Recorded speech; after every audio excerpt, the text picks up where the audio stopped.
Ako po si Elmer Corilla, operator ng DTF 60cm dito sa Sauyo.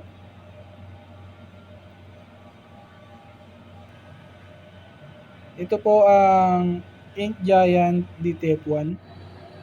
Ito po ang printer head. Ito naman ang cupping, head clean,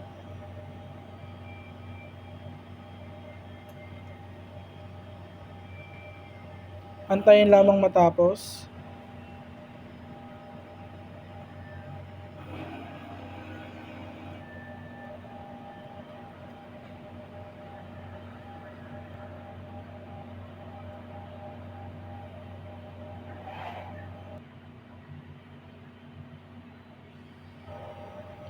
Sunod naman, nozzle check.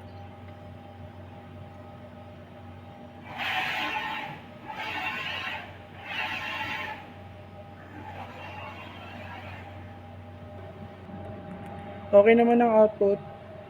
Bali yung isang printer head yan is damaged na. Hindi na kompleto. Ito naman ang power ABR. Waste tank. Ito naman ang ink tank. Good naman ang level.